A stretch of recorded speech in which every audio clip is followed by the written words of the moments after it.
سلامونه، زه ډاکټر نوید خپلواک یم. نن د هاضمې جهاز په یوه ډیره مهمه موضوع در سره خبرې کوم. لیکي ګټ سینډروم یا جال جال کولمې. شاید د لومړي ځل دپاره د اصطلاح اورئ، ولې ډیره مهمه او اساسي موضوع ده.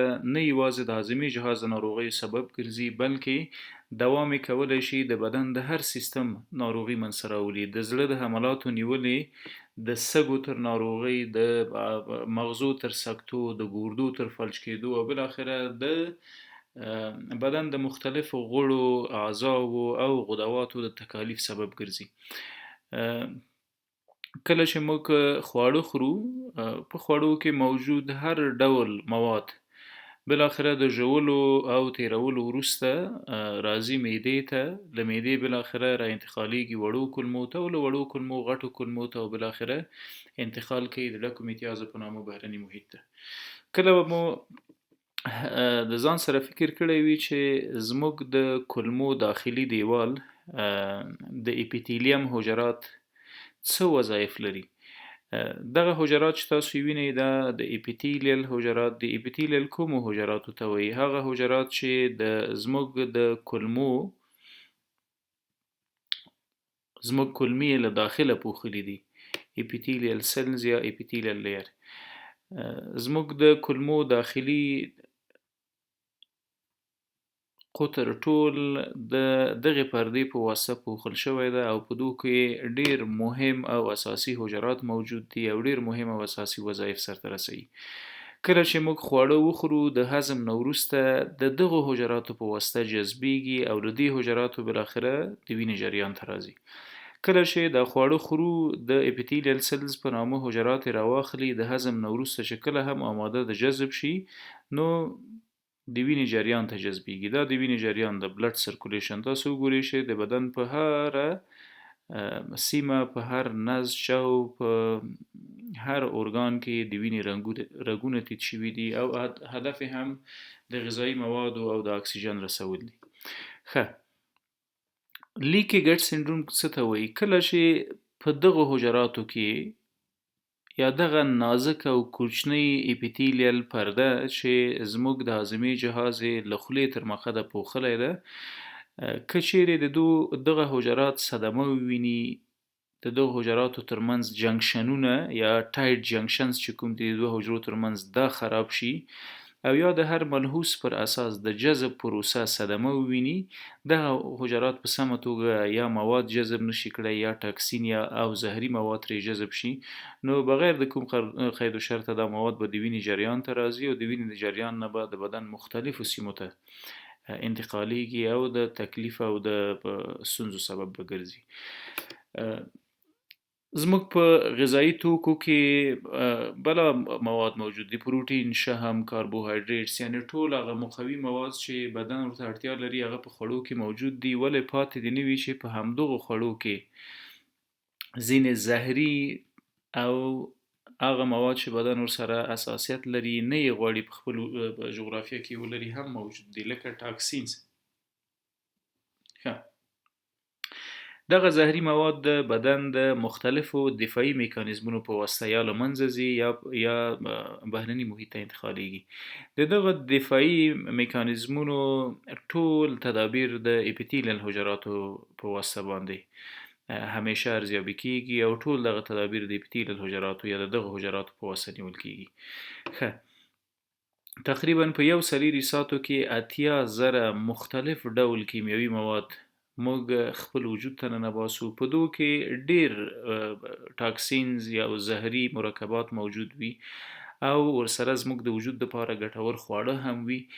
دغه تفکیک څنګه زموږ د بدن حجرات کې چې خواړه جذب کی، مقوي مواد نیوټرینز یا غذایي ذرات جذب کی، او مضرو او بیگانه ذراتو ته اجازه ورنکړي چې بیرون ته انتقال شي. دا د اپیتیلیل سلز یا د اپیتیلیل حجراتو وظیفه ده. ښه، که چیرې موږ وګورو د هاضمې جهاز خصوصا کولمې تقریبا 2000 فیټ مکعب فیټ مربع دغه کوچنی پرده چې زموږ د هاضمې جهاز خصوصا غټې او وړې کولمې پوښلي دي، تقریبا 2000 فیټ مربع یعنی د یو 3 اتاقه بلاک په اندازه ساحه ده. وظیفه یې هم جذب او د هغو موادو جذب چې بدن ورته اړتیا لري. که یو ګورو څومره ډبله ده، تقریبا 1 متر واخلئ په 15 میلیونو یې وویشئ، 15 میلیونو مساوي کېږي د یو ډېرې کوچنۍ او نازکې پردې سره. دغومره ضخامت لري دغه پرده او ډېره اساس او ظریفه وظیفه لري. هغه وظایف یې څه دي؟ وظایف یې فقط د هغه غذایي موادو جذب ده چې بدن ورته اړتیا لري، او د ټولو هغو غذایي موادو پر مخ باید یو دیوال جوړ کړي چې هغه زموږ بدن ورته اړتیا نه لري. ټول هغه زهري او فاسد مواد چې باید د ډکو میتیازو سره بهرني محیط ته انتقال شي او وینې ته راننوځي، دغه اساس او ظریفه وظیفه د اپیتیلیل حجراتو ده. ښه، که چیرې موږ بې وخته خواړه وخورو، بې وخته خوړل، بې وخته خوړل، همدا رقم غلط خوړل، هغه خواړه چې موږ ته ضرر لري، فاست فودز، دغه چپس او برګر او هر هغه څه چې په غیر صحي ډول باندې بازارونو کې موجود دي، که دا خورو، ورسره سیګرټ څکوو، د سیګرټ ترڅنګ د شرابو او د الکولو بد عادت لرو، همدا رقم د سریري ساته ژوند کردار مو په سمه توګه یا په صحي توګه نه ده ځان ته غوره کړی. خرویې، سکیو، سمولو، ورزش قطعي موجود نه ده یا فزیکي فعالیت. د دغه ټولو ترڅنګ که قهر، غوسه، تشویش، اضطراب، رواني ستونزې هم موجودې وي او عادتونه هم سم نه وي، حفظ الصحه هم په سمه توګه مراعات نه کړو، نو بالاخره د وخت په تیریدو د دغه حجراتو ترمنځ، د اپیتیلیل حجرات د دو ترمنځ د ټایلډ جنکشن په نامه ارتباطي لارې دي، دا ورو ورو بالاخره له منځه ځي او د حجراتو په کیفیت کې او وظایفو کې تغییرات راځي. دغه تغییرات څه دي؟ بالاخره زموږ د اپیتیلیل یا دغه نازکې پردې دغه ظریف حجرات نور د ټاکسین، د زهري موادو او د غذایي توکو ترمنځ فرق نشي کولی. بالاخره د غذایي توکو سره دغه ټاکسینز او زهري مواد هم راجذبېږي حجراتو ته او د حجراتو نه بالاخره سیده راځي د وینې جریان ته، بلډ سرکولیشن ته. ښه، کله چې دا زهري مواد زموږ د خپلو عادتونو د وجې اجازه پیدا کی چې راننوځي زموږ د وینې جریان ته، د وینې د جریان نه د بدن مختلفو سیمو ته ځي، په زړه کې د ناروغیو سبب ګرځي. انډوکارډایټس هغه تکلیف ده چې د کولی شي زموږ د بدن د دفاعي سیستم په واسطه منځته راشي. اټو ایمیون انډوکارډایټس څه معنا لري؟ کله چې موږ د هر ملحوظ پر اساس دغه ظریف او نازکه حجرات له منځه ویوړل او یا مو هم صدمه ور ورسوله او فاسد مواد راجذب شول، که چیرې دغه فاسد او بیګانه مواد د وینې د جریان له لارې راځي، زموږ د زړه په جغرافیه کې ځای پر ځای کېږي، اتومات د بدن دفاعي سیستم راځي او د زړه په حجراتو باندې حمله کوي. دغه حملات اټو ایمیون یا د بدن د دفاعي سیستم په واسطه ترتیب شوي حملات دي. که چیرې د زړه داخلي پرده د حملو لاندې راغله، نو د انفیکټیو انډوکارډایټس په نامه تکلیف، اټو ایمیون انډوکارډایټس په نامه تکلیف جوړوي. همدا رقم که چیرې د وینې د جریان د لارې دغه زهري، فاسد او ټاکسین ولاړل سږي ته، د سږو په داخلي په دغو برونکیولز یا هوایی پایپونو کې ځای په ځای کېږي. دغه هوایی پایپونه د حساسیت سره مخ کوي، د هیسټامین په نامه مواد حساسیتونه زیږوي او دغه حساسیتونو د وجې بالاخره زموږ د بدن دفاعي سیستم راځي، د سږو په عضلاتو او انساجو باندې حمله کوي او بالاخره د برونکیال استما یا د مزمن نفس تنګۍ د منځته راتګ سبب ګرځي. همدا رقم اټو ایمیون پیرنکایمل ډیزیزز چې په داخل د لنس کې منځته راځي، دا کولی شي د هاضمې جهاز نه منشأ واخلي، یعنې د دې ترڅنګ چې د زړه ناروغي، د سږو ناروغي منځته راځي، همدا رقم د یو عادي سردرد نه واخله چې په اعصابو کې منځته راولي، تر هغه ناروغیو پورې چې تر نن سبا پورې متاسفانه لا علاج دي. آټو ایمیون انسفلایټس. آټو ایمیون انسفلایټس یا زموږ د بدن دفاعي سیستم بالاخره راځي او د مغزو په حجراتو باندې حمله کوي. ولې که چیرې له کولمو نه زهري بیگانه او فاسد مواد راجذب شي د وینې جریان ته او د وینې د جریان نه ځان مغزو ته راورسي. که چیرې دغه مواد په مغزو کې ځای پر ځای شي مسلما زموږ د بدن د دفاعي سیستم تر حملاتو راځي. د بدن دفاعي سیستم د دې ترڅنګ چې هغه مشکوک مواد له منځه وړي په کوم ځای کې په کومه حجره کې چې ځای پر ځای شوي وي هغه هم ورسره له منځه ځي او د اعصابو او د عصبي سیستم ته مرتبطې ناروغۍ منځته راولي.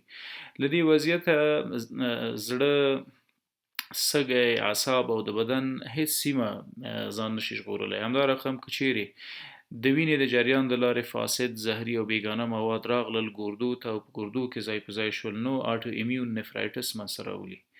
آټو ایمیون نفرایټس څه معنا؟ زموږ د ګردې ساختمان د نفرانونو نه جوړ شوی ده. نفران داسې یو سټرکچر ده،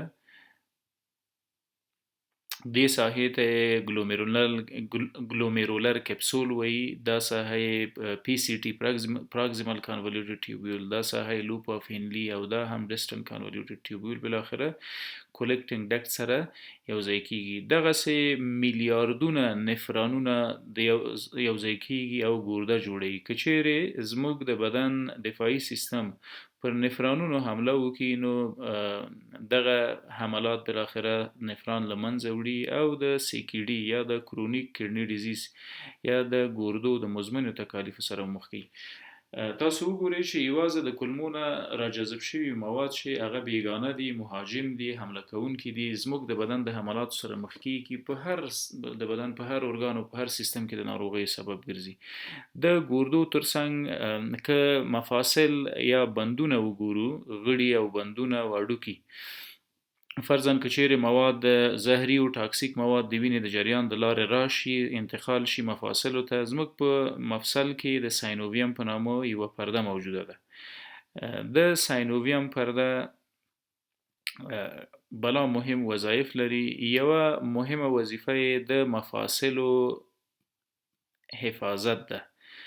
څنګه حفاظت کوي؟ زموږ په مفصل کې مایعات موجود دي او دغه مایعات د ساینوویم په پرده کې رانغښتي دي. که چیرې د بدن دفاعي سیستم په دغه پردو باندې هم په دغه پرده باندې حمله وکړي نو د ریوماتاید ارترایټس یا د روماتیزم تکلیف منځته راولي.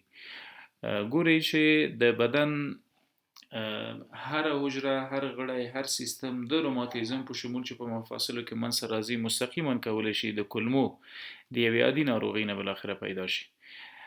د دې ترڅنګ زموږ په پوستکي کې بلا ناروغي کولی شي منځته راولي. د یو عادي اگزیما او خارښ نه واخله تر سورایسس یا د جلد یا د پوستکي تر هغه لا علاجه تکلیفو پورې چې تر اوسه یې ساینس په وړاندې هیڅ تدبیر نه لري. همدا رقم د تایراید غده ډیر زر دغه حملاتو په واسطه تخریب کیږي. آټو ایمیون تایرایډایټس منځته راځي. په آټو ایمیون تایرایډایټس کې څه کیږي؟ انټي باډي جوړیږي او هغه راځي په تایراید حمله کوي. کله انټي باډي جوړیږي چې کله په داخل د تایراید کې انټیجن ځای په ځای شي. فرضاً دلته د تایراید غده ده، که چیرې ټاکسیک او زهري مواد راغلل نو او تایراید کې ځای په ځای شول اتومات زموږ آټو ایمیونټي یا په اتومات ډول باندې دفاعي سیستم راځي او پر تایراید غده حمله کوي. کله چې په تایراید غده باندې حمله وشوه حجرات له منځه لاړل، تایراید کولایډز له منځه لاړل نو د هارمون په ترشو کې موږ د بحران سره مخ کیږو. که چیرې د تایراید هارمون جیک شو هم تکلیف ده، که هارمون ټیټ شو هم تکلیف ده. هایپر او هایپو تایراډزم دواړه کولی شي چې دا وضعیت منځته راولي. همدا رقم جاغور یا د تایراید د غدې غټېدلو پړسېدل کېدلی شي د دې تکلیف یو پیداوار وي. د تایراید ترڅنګ د لیکي ګټ سنډروم یو تر ټولو اساسي علت غواړم درته واضح کړم. ګورئ موږ د هر ملحوظ پر اساس انټي بیوټیک خورو او د اوږدې مودې دپاره یې خورو. زموږ په ټولنو کې متاسفانه د هاضمې جهاز پاک لکه وغږېږم د اچ پایلوري د میکروب د ایرډیکیشن یا د ورکاوي دپاره مریض کلونه انټي بیوټیک خوړلي وي. حال دا چې باید دغه انټي بایوټکس درمل د ډیر احتیاط نه وروسته د ډیرې لنډې مودې لپاره نهایت د 7 یا 8 ورځو لپاره د اچ پایلوري درملنې په پارو خوړل شي. ولې که موږ کلونه او میاشتې د انټي بیوټیکو نه استفاده کوو ضرر څه کوي؟ ګورئ زموږ دا کلمې دي، دا وړې کلمې دي او دا هم غټې کلمې دي. د غټو کلمو په منځ کې میلیونونه او میلیاردونه نورمال میکروبونه موجود دي. دغه نورمالو میکروبونو ته ګټ فلورا وایي. ګټ فلورا ځینو کتابونو کې ګټ مایکروبیم هم ورته ویل شوی ده. په ځینو ریفرنس کتابونو کې د ګټ فلورا یا نورمالو میکروبونو ته د مایکروبیم ترڅنګ ګټ مایکروبیام او ګټ مایکروبیاټا هم ویل شوی ده. په هر حال دا ټول نورمال میکروبونه دي چې زموږ په کولمو کې موجود دي. سوال دا ممکن در سره پیدا شوی چې دغه نورمال میکروبونه زموږ کولمو ته له کومه راغلل، له کومه کیږي؟ کله چې ماشوم له موره زیږول کیږي، دغه د زیږون په حالت کې چې له وجاینا یا له مفرز راتیریږي، نو ځینې مواد او لعاب د ماشوم خولې ته ځي. دغه بالاخره بیا د ژوند په اوږدو کې زیاتیږي، تولید د مثل کوي او نورې بکټریاوې جوړي. دا ټول نورمال بکټریاوې دي، زموږ د وجود غړي دي، زموږ د وجود د مختلف وظایف سرته رسوي او د بدن د دفاع لومړۍ کرښه ده. ګورئ دغه 80,000 نوع مختلفه مواد چې په سلیری ساتو کې راننوزي هاضمې جهاز ته د تیزابو د مبارزې نه وروسته چې د جذب موضوع ده دلته، نو دغه بکټریاوې بالاخره د غذایی توکو په منځ کې چې کوم خواړه موجود دي، هغه کوچنۍ ذرې چې ویټامینونه او منرالونه دي، دغه کوچنیو میکروبونو په واسطه باندې هغه مواد ټوټه کیږي او له منځه یې هغه زموږ لپاره ګټورې ذرې راوځي. دقیق لکه په معدن کې شکار کوو او دغه قیمتي دانې غواړو پیدا یې کړو، د دغه قیمتي دانو او ګټورو ذرو د پیدا کولو وظیفه د دغه نورمالو میکروبونو دنده ده. نورمال میکروبونه که چیرې موږ د اوږدې مودې لپاره نورمال میکروبونه که چیرې موږ د اوږدې مودې لپاره د انټي بیوټیک درمل خورو، دا متاسفانه زموږ ګټ مایکروبیم یا ګټ فلورا له منځه وړي، یعنې دغه نورمال میکروبونه کموي.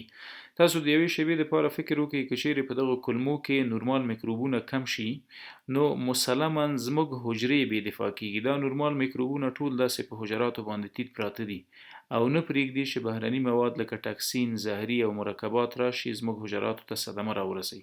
که چیرې انټي بیوټیک د اوږدې مودې لپاره خورو، نو دغه نورمال میکروبونه متاسفانه مري او حجرات بې دفاع کیږي. د بدن لومړۍ دفاعي کرښه چې کله له منځه لاړله، نو دښمن یا میکروبونه راځي او بالاخره دغه حجراتو نه راتیریږي، د وینې جریان ته راځي. کله چې د وینې جریان ته راغلل، وګورئ چې د زړه او د اعصابو په شمول د بدن د هر غړي تکلیف جوړوي. نو نه یوازې انټي بیوټیک دغه میکروبونه وژني، بلکې دغه میکروبونو په وژلو کې زمینه مساعد کیږي چې بلا مختلف نور ناروغۍ منځته شي. راځو څنګه موږ دغه نورمال میکروبونه تقویه کوو. د دوی د تقویه لپاره تر ټولو ښه مرجع چې زموږ په ولس کې، زموږ په ټولنو کې ډیره زیاته هم لیدل کیږي، یوګراټ یا مستې دي. مستې د لبنیاتو یو ډیره ښه کورنۍ ده. تاسو بعد له خوړو کولای شئ له مستو استفاده وکړئ. دغه مستې ډیر زر زموږ د وجود دغه نورمال میکروبونو ته خواړه جوړي، یعنی مستې په خپل دغه میکروبونو خوخي دي. دغه میکروبونه دغه مستو نه ځان تغذیه کوي. ترڅنګ کرم چې کلم لیکل کیږي، په حقیقت کې کلم، دغه کرم، کاوو، ګلپی، براکلی، دا د ګټ یا د کولمو د نورمالو میکروبونو لپاره ډیره ګټه رسوي. په ټوله کې باید له انټي بیوټیک نه پرهیز وکړو.